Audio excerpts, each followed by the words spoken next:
नमस्कार सभी धर्मी भाइयों का आपके अपने चैनल पर एक बार फिर स्वागत है। अब मैं आपके सामने बाइबल के पुराने नियम पर चल रहा हूं। जो वाचा परमात्मा अर्थात प्रभु ने नूह के साथ बांधी थी वो क्या थी, उसका मतलब क्या था। परमेश्वर का नूह के साथ वाचा बांधना, ये तो आप सभी को विदित है कि 40 दिन और रात भारी वर्षा हुई, क्योंकि पृथ्वी पाप से भर गई थी जैसे आज भरी हुई है।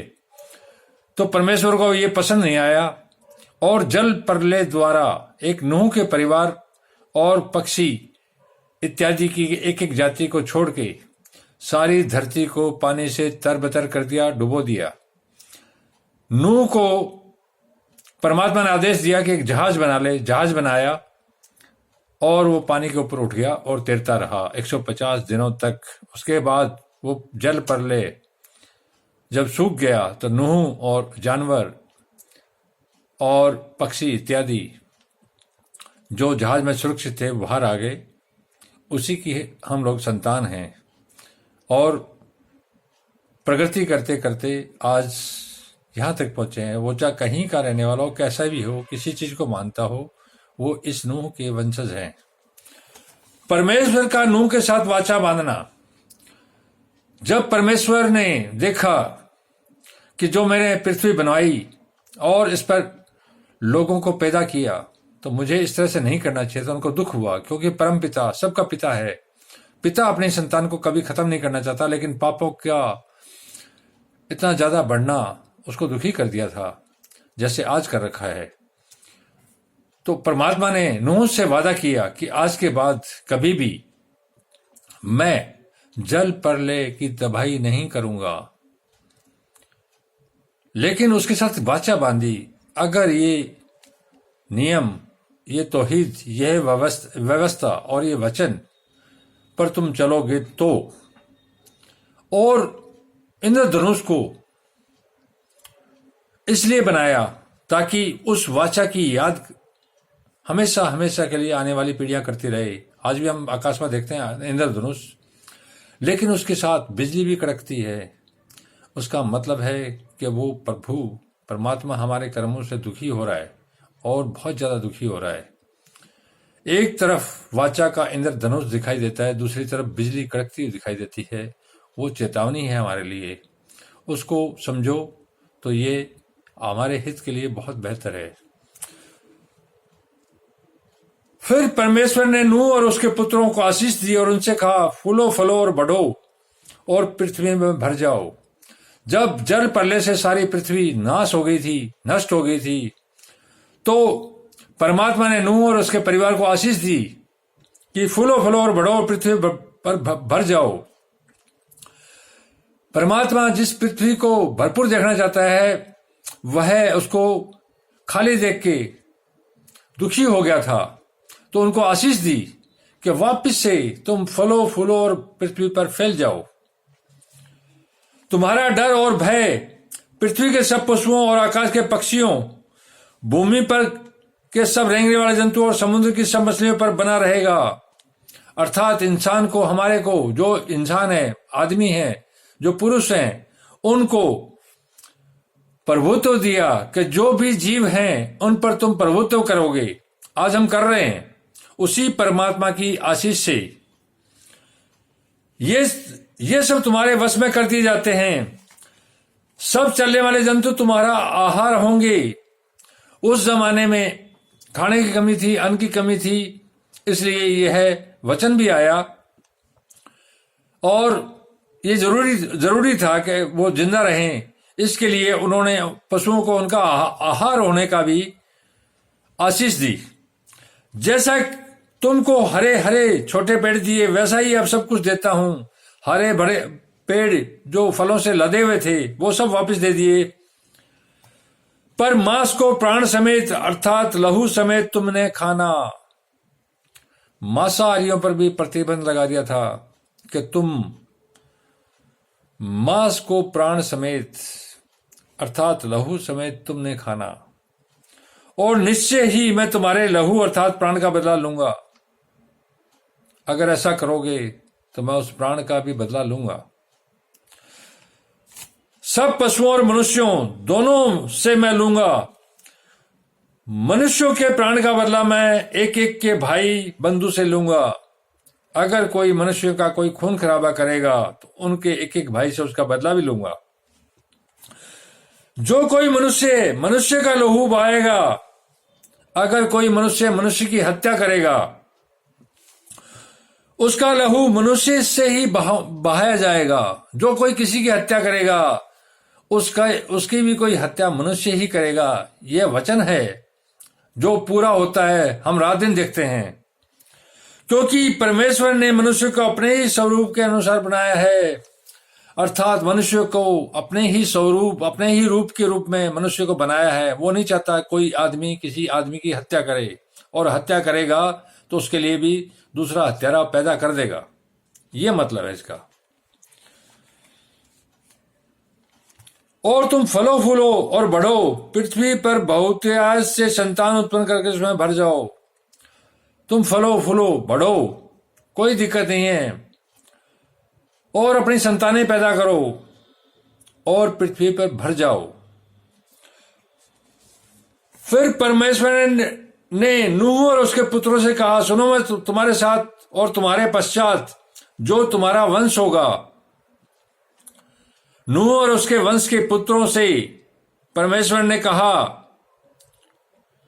सुनो मैं तुम्हारे साथ और तुम्हारे पश्चात जो तुम्हारा वंश होगा उसके साथ भी वाचा बांधता हूं।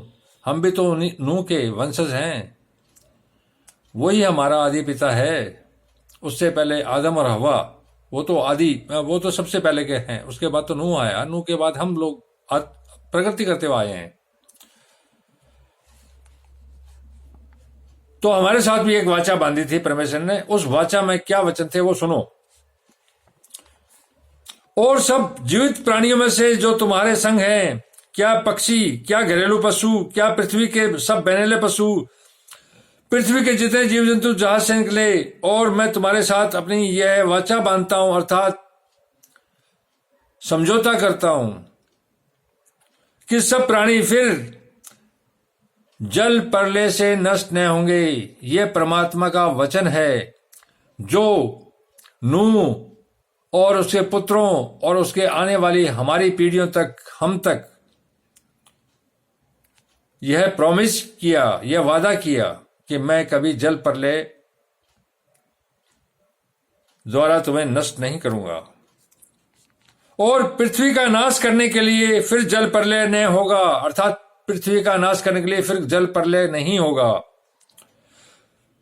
फिर परमेश्वर ने कहा, जो वाचा मैं तुम्हारे साथ और जितने प्राणी तुम्हारे संग हैं उन सब के साथ युगों तक तुम्हारे साथ ये वाचा बांधता हूं।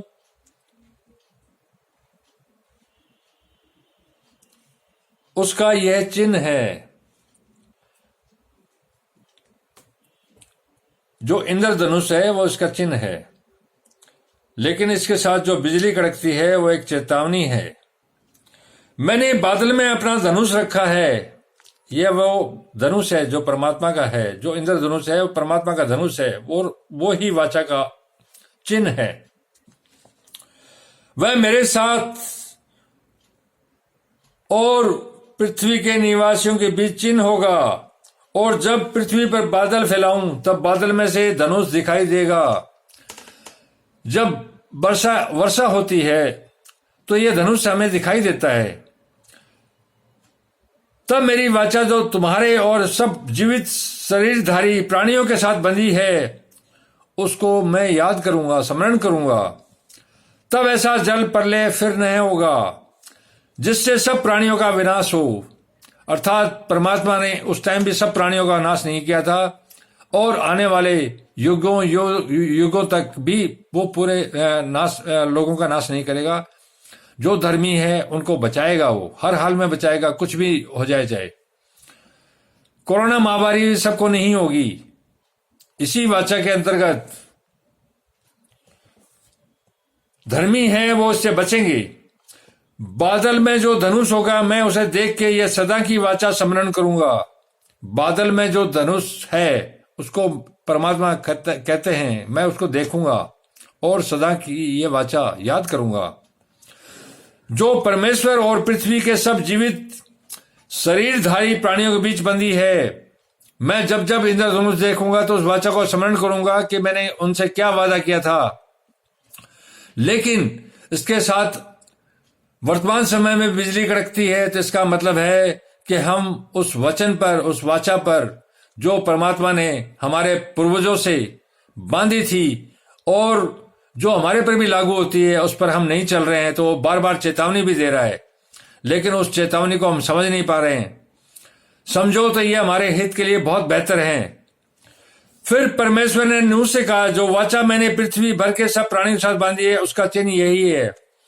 अर्थात जो इंद्रधनुष है वही परमेश्वर और हमारे बीच आज भी उसी अनुबंध, उसी वाचा, उसी प्रॉमिस का चिन्ह है। लेकिन चिन्ह के साथ एक चेतावनी है। जब बिजली कड़कती है तो हमें समझना जाना चाहिए कि परमात्मा हमारे से कुछ नहीं है।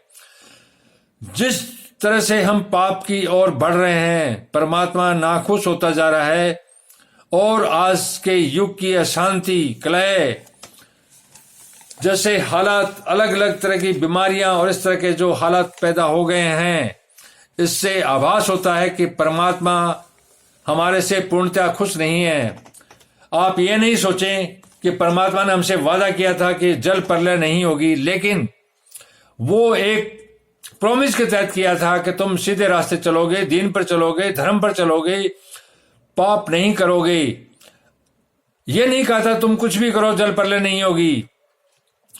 मैं आप लोगों के सामने आज अपनी भविष्यवाणी कर रहा हूं कि अगर हम वादा तोड़ेंगे इस वचन के तहत, इस व्यवस्था के तहत, तो परमात्मा भी इस चेतावनी जो दे रहा है, उस चेतावनी के बाद जल प्रलय क्या, कई और भी तरह की प्रलय हर हाल में संभव है। वर्तमान युग के लोगों का सोच भी ऐसा हो गया है कि वो प्रलय चाहते हैं। इससे बचने का तरीका यही है कि हम परमात्मा, उसकी व्यवस्था और उसके वचनों पर चलें, धर्म के रास्ते पर चलें, धर्म की बढ़ोतरी करें, धर्मी लोगों को मदद करें ताकि धर्म का प्रचार हो सके और उस वाचा के तहत हम नूह की तरह धरती को बचा पाने, मानवता को बचा पाने, जीव जंतु को बचा पाने के लिए नूह की तरह कार्य करें, ताकि एक समय आने पर जब प्रलय हो तो ईश्वर हमें एक मौका दे कि तुम धर्मी हो, मैंने तुम्हें बचा लिया है। धन्यवाद। शुभ रात्रि।